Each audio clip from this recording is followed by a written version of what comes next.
똑같은 파도는 오지 않는다고 했는데요. 코로나 파도는 점점 더 거세집니다. 높아집니다.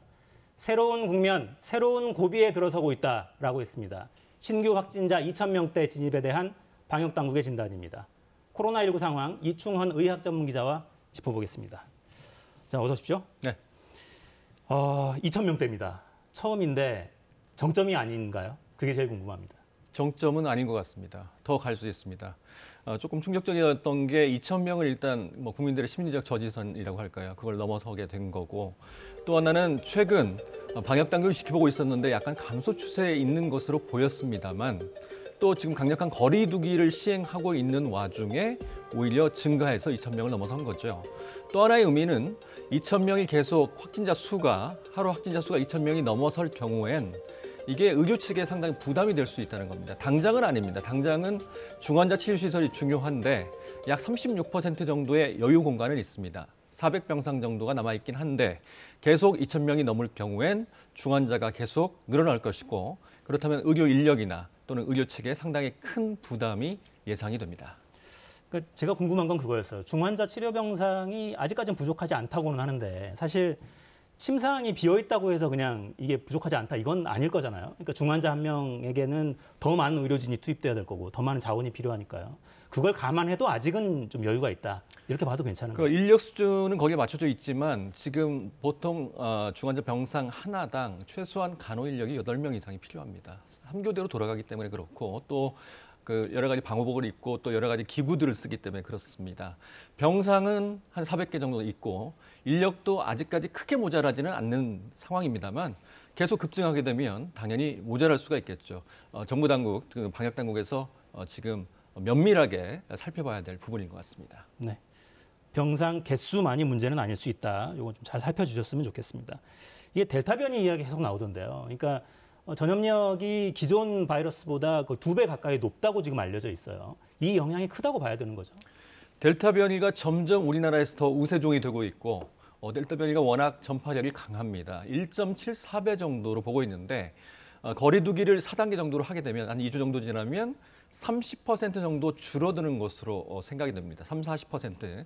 그런데 거리 두기 피로감도 생각을 해야 되거든요. 지금 수도권은 3주 차이지 않습니까? 그러면 보통 20-30% 정도 줄어든다고 하는데 워낙 전파력이 강하고, 또 하나는 이게 지금 젊은 층 위주로 퍼지고 있기 때문에 증상이 없는 분들이 자신도 모르는 채 퍼뜨릴 가능성이 있기 때문에 앞으로 더 늘어날 가능성은 충분히 있습니다.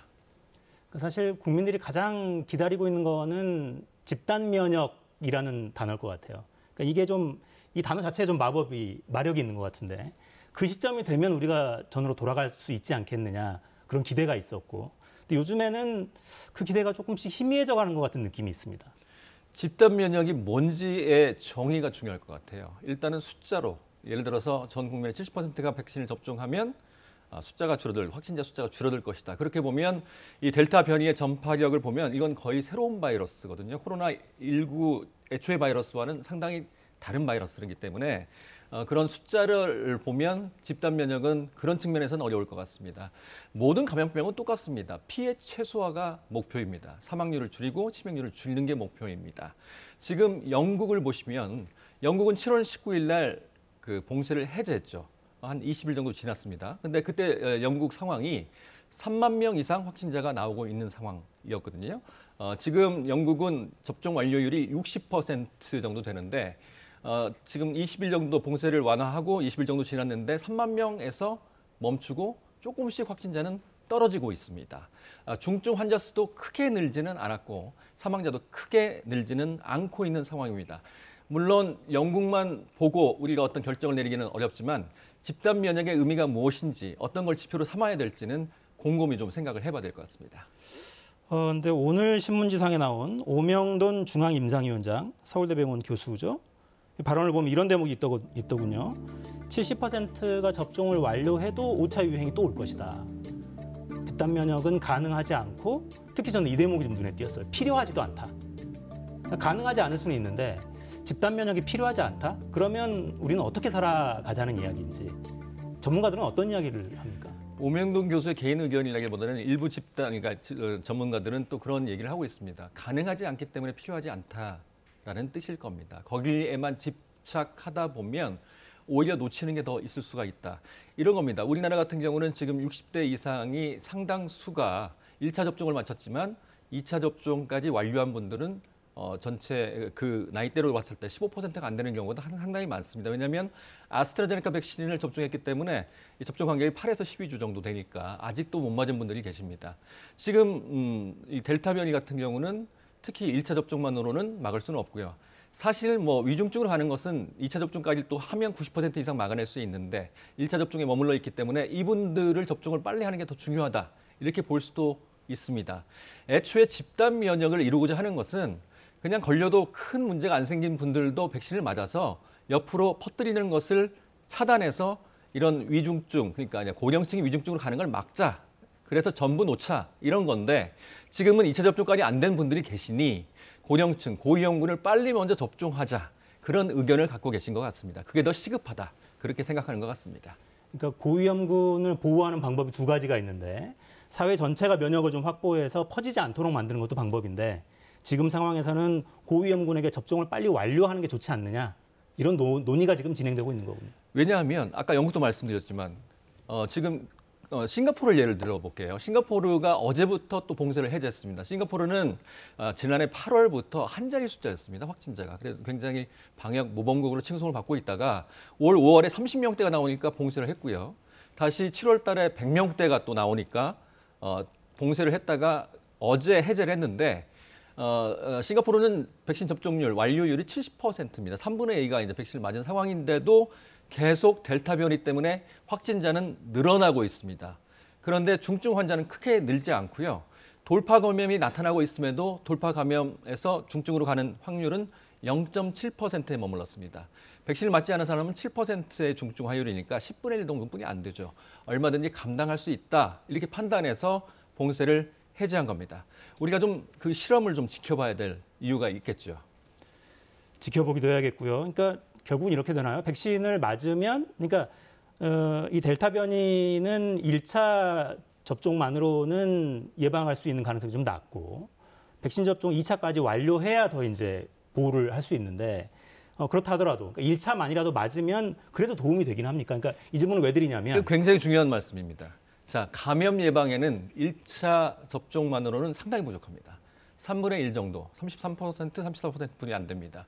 2차까지 맞으면 뭐 90% 가까이 전파를 막을 수 있습니다. 그런데 델타 변이도 어떤 그러니까 뭐 연구는 많지는 않지만 위중증으로 가는 위험은 상당 부분 줄일 수 있다라고 나옵니다. 그렇다면 지금 60세 이상 중에 180만 명 가량은 아직 접종을 받지 못하셨거나 안 하셨거든요. 그분들이 사실 더 급할 수도 있습니다.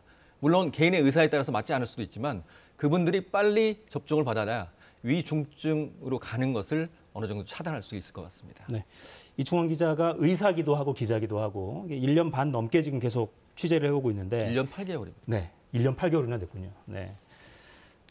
양쪽에 지금 이 시점엔 이게 중요합니다라는 메시지를 양쪽에 좀 주시겠어요? 방역 당국에 먼저 주시고 그리고 이 프로그램 지금 보고 계신 사사건건 시청자들께도 하나씩 강조를 해주시죠. 어떤 게 중요한지. 일단 우리가 숫자도 중요합니다. 하루 확진자 수가 중요합니다. 그런데 계속 늘어날 가능성이 있습니다. 너무 놀라지 마시길 바랍니다. 왜냐하면 백신 접종이 우리가 지금 백신이 충분하게 공급된다면 굉장히 좋겠지만 지금 어찌어찌해서 지금 최선을 다해서 지금 접종률이 조금씩 늘어나고 있는 그런 상황이지 않습니까? 그래서 일단 백신 접종을 빨리빨리 해주시고 지금 거리두기를 오래 하다 보니까 많이 좀 해이해진 상황입니다. 사실은 좀 많이 지쳐 있는 분들이 많죠. 그래도 마스크 착용이나 개인위생 좀 철저하게 하고 조금 동선 돌아다니는 거 조금 차단하는 게 좋을 것 같습니다. 방역 당국은 여러 가지 고민이 클 것 같습니다. 국민들의 요구도 많고요. 지금 숫자에 너무 근데 집착하다 보면 중요한 걸 놓칠 수 있습니다. 정말 중요한 것은 사망률과 치명률을 낮추는 거기 때문에 위중증 환자가 덜 생길 수 있도록 일단 1차 접종, 지금 전략이 그렇거든요. 6주로 늘린 이유가 2차 접종 그 분량을 빨리 빼와서 1차 접종을 늘리자는 건데 그걸 확실하게 좀 해주셨으면 좋겠습니다. 시청자들께는 역시 기본을 다시 강조해 주셨어요. 거리두기, 마스크 착용. 이 부분 좀 잘 지켜야겠습니다. 지금까지 이충환 의학전문기자였습니다. 잘 들었습니다.